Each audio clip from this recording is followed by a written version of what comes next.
ರಾಷ್ಟ್ರೀಯ ಶಿಕ್ಷಣ ನೀತಿ 2020ರ ಮಹತ್ವದ ಹೆಜ್ಜೆಯಾಗಿ ಕೇಂದ್ರ ಸರ್ಕಾರ ಜಾರಿಗೆ ತರೋದಕ್ಕೆ ಉದ್ದೇಶಿಸಿರುವಂತಹ ಈ ವಿಕಸಿತ ಭಾರತ ಶಿಕ್ಷಣ ಅಧಿಷ್ಠಾನ ವಿಧೇಯಕ 2025 ಭಾರತೀಯ ಶಿಕ್ಷಣ ರಂಗದ ಇತಿಹಾಸದಲ್ಲೇ ಅತ್ಯಂತ ದೊಡ್ಡ ಸಾಂಸ್ಥಿಕ ಬದಲಾವಣೆಗೆ ಮುನ್ನುಡಿಯನ್ನು ಬರೆದಿದೆ.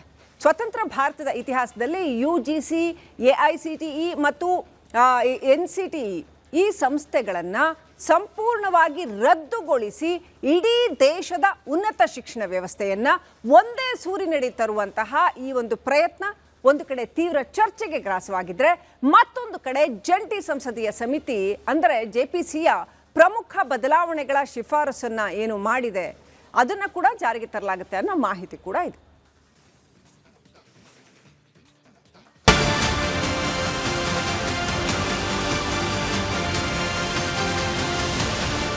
ವಿಕಸಿತ ಭಾರತ ಶಿಕ್ಷಣ ಅಧಿಷ್ಠಾನ ವಿಧೇಯಕ 2025 ಜಂಟಿ ಸಂಸದೀಯ ಸಮಿತಿ ಅಂದರೆ JPCಗೆ ಹೋಗಿದ್ದೇಕೆ?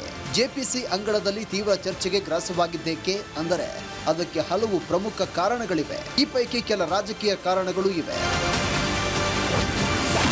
ವಿಕಸಿತ ಭಾರತ ಶಿಕ್ಷಣ ಅಧಿಷ್ಠಾನ ಈ ವಿಧೇಯಕವನ್ನ JPCಗೆ ಒಪ್ಪಿಸಲು ಮುಖ್ಯ ಕಾರಣ ದೇಶದ ಒಕ್ಕೂಟ ವ್ಯವಸ್ಥೆಯ ಮೇಲಾಗುವ ಪರಿಣಾಮಗಳು. ಶಿಕ್ಷಣವು ಸಂವಿಧಾನದ ಸಮವರ್ತಿ ಪಟ್ಟಿಯಲ್ಲಿದ್ದರೂ ರಾಜ್ಯಗಳ ಹಕ್ಕುಗಳನ್ನು ಕಸಿದುಕೊಂಡು ಕೇಂದ್ರವೇ ಸರ್ವಾಧಿಕಾರ ಚಲಾಯಿಸುವ ಆತಂಕ ವಿರೋಧ ಪಕ್ಷಗಳು ಮತ್ತು NDA ಮಿತ್ರ ಪಕ್ಷಗಳಲ್ಲೇ ತೀವ್ರವಾಗಿ ಮೂಡಿತು.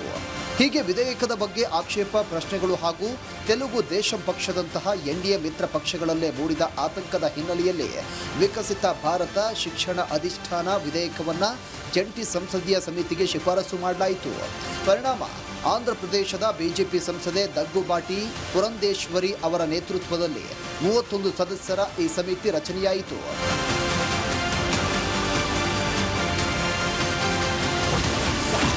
JPC ಪರಿಶೀಲನಾ ವರದಿಯಲ್ಲಿ ಏನಿದೆ?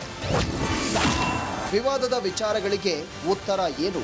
JPC ಸಿದ್ಧಪಡಿಸಿರುವಂತಹ ಕರಡು ವರದಿಯಲ್ಲಿ ಕೇಂದ್ರ ಸರ್ಕಾರದ ಮೂಲ ವಿಧೇಯಕಕ್ಕೆ ಕೆಲವು ಪ್ರಮುಖ ತಿದ್ದುಪಡಿಗಳನ್ನು ಶಿಫಾರಸು ಮಾಡಲಾಗಿದೆ. ಈ ವಿಧೇಯಕದಲ್ಲಿ ತೀವ್ರ ವಿವಾದಕ್ಕೆ ಕಾರಣವಾಗಿರುವಂತಹ ಪ್ರಮುಖ ವಿಚಾರಗಳು ಹಾಗೂ ಅದಕ್ಕೆ ಉತ್ತರ JPC ವರದಿ ಶಿಫಾರಸು ಮಾಡಲಾಗಿದೆ ಎಂಬ ವಿವರ ಹೀಗಿದೆ.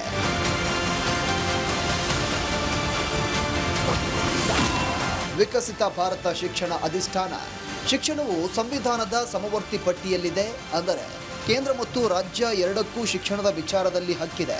ಆದರೆ ಈ ವಿಧೇಯಕದ ಮೂಲಕ ರಚನೆಯಾಗುವಂಥ ಕೇಂದ್ರದ ಒಂದೇ ಒಂದು ಸಂಸ್ಥೆ ಇಡೀ ದೇಶದ ಶಿಕ್ಷಣವನ್ನು ನಿಯಂತ್ರಿಸುವುದರಿಂದ ರಾಜ್ಯಗಳ ಸ್ವಾಯತ್ತತೆಗೆ ಧಕ್ಕೆಯಾಗುತ್ತದೆ ಅನ್ನೋದು ದೊಡ್ಡ ವಿವಾದ. TDP ಪಕ್ಷ ಇದಕ್ಕೆ ತೀವ್ರ ವಿರೋಧವನ್ನು ವ್ಯಕ್ತಪಡಿಸಿತ್ತು. ಇದಕ್ಕೆ ಉತ್ತರವಾಗಿ JPC ಈಗ ಪ್ರಮುಖ ತೀರ್ಮಾನಗಳ ಸಂಬಂಧ ರಾಜ್ಯ ಸರ್ಕಾರಗಳ ನಿರಾಕ್ಷೇಪಣಾ ಪತ್ರ ಅಂದರೆ NOC ಕಡ್ಡಾಯಗೊಳಿಸುವ ತಿದ್ದುಪಡಿಗೆ ಶಿಫಾರಸು ಮಾಡಿದೆ. ಮೂಲ ವಿಧೇಯಕದ ಪ್ರಕಾರ ರಾಜ್ಯದ ವಿಶ್ವವಿದ್ಯಾಲಯಗಳ ಅಧೀನದಲ್ಲಿರುವಂತಹ ಕಾಲೇಜುಗಳಿಗೆ ನೇರವಾಗಿ ಪದವಿ ನೀಡುವ ಅಧಿಕಾರವನ್ನ ಕೇಂದ್ರದ ನಿಯಂತ್ರಣ ಮಂಡಳಿಯ ನಿರ್ಧಾರ ಮಾಡಬಹುದಿತ್ತು. ಇದು ರಾಜ್ಯ ವಿವಿಗಳ ಅಧಿಕಾರವನ್ನ ಶೂನ್ಯ ಮಾಡುತ್ತದೆ ಅಂತ ವಿವಾದವಾಗಿತ್ತು. ಇದಕ್ಕೆ JPCಯಲ್ಲಿ ಕೇಂದ್ರ ಸರ್ಕಾರ ಒಪ್ಪಿಗೆ ಸೂಚಿಸಿದ್ದು, ರಾಜ್ಯ ಸರ್ಕಾರದಿಂದ ನಿರಾಕ್ಷೇಪಣಾ ಪತ್ರ NOC ಪಡೆಯುವುದನ್ನು ಕಡ್ಡಾಯಗೊಳಿಸಲು ತಿದ್ದುಪಡಿ ತರಲು ಒಪ್ಪಿಗೆ ನೀಡಿದೆ. ಹಣಕಾಸು ಮತ್ತು ನಿಯಂತ್ರಣ ಒಟ್ಟಿಗೆ UGCಯಲ್ಲಿದ್ದಂತೆ ಅನುದಾನ ನೀಡುವುದು ಮತ್ತು ನಿಯಂತ್ರಣ ಮಾಡುವುದು ಒಂದೇ ಸಂಸ್ಥೆಯ ಕೈಯಲ್ಲಿದ್ದರೆ ಪಕ್ಷಪಾತವಾಗಬಹುದು. ಹಾಗಾಗಿ ಅನುದಾನ ನೀಡಿಕೆಗೆ ಪ್ರತ್ಯೇಕ ವ್ಯವಸ್ಥೆ, ಹೈಯರ್ ಎಜುಕೇಷನ್ ಗ್ರಾಂಟ್ ಕೌನ್ಸಿಲ್ ಬೇಕು ಎಂಬ ಬೇಡಿಕೆ ಇದೆ. JPC ಈಗ ಶಿಫಾರಸನ್ನು ತನ್ನ ವರದಿಯಲ್ಲಿ ಸೇರಿಸಿದೆ ಎಂಬ ಮಾಹಿತಿ ಇದೆ.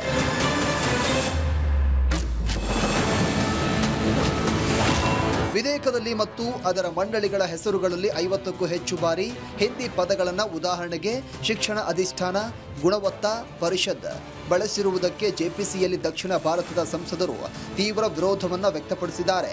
ಈ ಬಗ್ಗೆಯೂ JPCಯಲ್ಲಿ ಚರ್ಚೆ ನಡೆದಿದ್ದು, ಈ ಕುರಿತು ಯಾವುದೇ ಶಿಫಾರಸು ಮಾಡಿದ್ದಾರೆ ಎಂಬುದು ಇನ್ನಷ್ಟೇ ಬಹಿರಂಗವಾಗಬೇಕಿದೆ.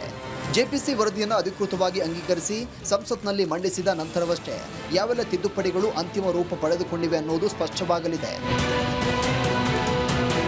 ಇದಷ್ಟೇ ಅಲ್ಲದೆ ದಗ್ಗುಬಾಟಿ ಪುರಂದೇಶ್ವರಿ ನೇತೃತ್ವದ ಜಂಟಿ ಸಂಸದೀಯ ಸಮಿತಿಯ ಮುಂದೆ ಈಗ ಏನೆಲ್ಲ ವಿಚಾರಗಳು ಪ್ರಸ್ತಾಪ ಆಗಿವೆ ಅಂತ ನೋಡೋದಾದ್ರೆ, ದೇಶದ ಉನ್ನತ ಶಿಕ್ಷಣ ವ್ಯವಸ್ಥೆಯಲ್ಲಿ ಇಂತಹ ಬದಲಾವಣೆ ತರಲು ಹೊರಟಿರುವಂಥ ಶಿಕ್ಷಣ ಸಚಿವಾಲಯದ ನೇತೃತ್ವ ವಹಿಸಿರುವಂಥ ಧರ್ಮೇಂದ್ರ ಪ್ರಧಾನ್ ಅವರ ವಿಶ್ವಾಸಾರ್ಹತೆ ಈಗ ತೀವ್ರ ಸವಾಲುಗಳನ್ನು ಎದುರಿಸ್ತಾ ಇರುವುದನ್ನು ಸಮಿತಿಯಲ್ಲಿ ವಿಪಕ್ಷಗಳ ಸದಸ್ಯರು ಪ್ರಶ್ನೆ ಮಾಡಿದ್ದಾರೆ.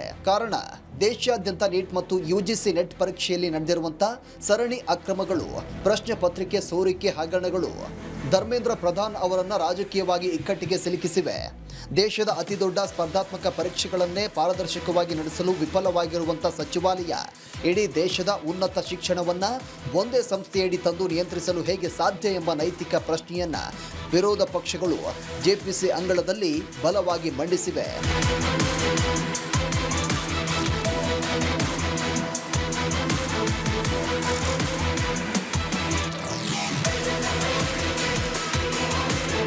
ಧರ್ಮೇಂದ್ರ ಪ್ರಧಾನ್ ಅವರ ರಾಜಕೀಯ ಪರಿಸ್ಥಿತಿ ಈಗ ರಕ್ಷಣಾತ್ಮಕ ಹಂತ ತಲುಪಿದೆ.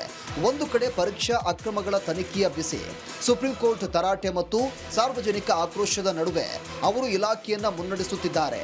ಇಂತಹ ದುರ್ಬಲ ರಾಜಕೀಯ ಪರಿಸ್ಥಿತಿಯಲ್ಲಿ ವಿಕಸಿತ ಭಾರತ ಶಿಕ್ಷಣ ಅಧಿಷ್ಠಾನದಂತಹ ಅತ್ಯಂತ ಮಹತ್ವಾಕಾಂಕ್ಷಿ ಮತ್ತು ವಿವಾದಾತ್ಮಕ ವಿಧೇಯಕವನ್ನ ಸಂಸತ್ನಲ್ಲಿ ಅಂಗೀಕರಿಸುವುದು ಅವರಿಗೆ ಅತಿದೊಡ್ಡ ಸವಾಲಾಗಿದೆ. ಆದರೆ ಇಂದು ನಡೆಯಬೇಕಿದ್ದ ಜೆಪಿಸಿ ಸಭೆಯು ಕೊನೆಯ ಕ್ಷಣದಲ್ಲಿ ಮುಂದೂಡಲ್ಪಟ್ಟಿದೆ. ಈ ಮುಂದೂಡಿಕೆಯ ಕಾರಣಗಳ ಪರಾಮರ್ಶೆಯೂ ನಡೆದಿದೆ. ಇದರ ಹಿಂದೆ ಸಚಿವರ ಮೇಲಿರುವಂಥ ರಾಜಕೀಯ ಒತ್ತಡ ಮತ್ತು ಮಿತ್ರ ಪಕ್ಷಗಳು ಒಲಿಸಿಕೊಳ್ಳುವ ತಂತ್ರಗಾರಿಕೆಯೂ ಅಡಗಿದೆ ಎಂಬ ಚರ್ಚೆಯೂ ಇದೆ. ಆದರೆ ಆಗಸ್ಟ್ 13ರವರೆಗೂ ಸಂಸತ್ನಲ್ಲಿ ಅಧಿವೇಶನ ನಡೆಯೋದ್ರಿಂದ ಈ ಮಧ್ಯೆ ಯಾವಾಗ ಬೇಕಾದರೂ ಜೆಪಿಸಿ ತನ್ನ ವರದಿ ಮಂಡಿಸಬಹುದಾಗಿದೆ. ನಂತರವೇ ಅಧಿಕೃತವಾಗಿ ವಿಕಸಿತ ಭಾರತ ಶಿಕ್ಷಣ ಅಧಿಷ್ಠಾನ ವಿಧೇಯಕದ ಅಂತಿಮ ರೂಪ ಹೊರಬರಲಿದೆ. ಆ ಪರಿವರ್ತಿತ ವಿಧೇಯಕ ಸದ್ಯ ಎಲ್ಲರ ಕುತೂಹಲಕ್ಕೆ ಕಾರಣವಾಗಿದೆ.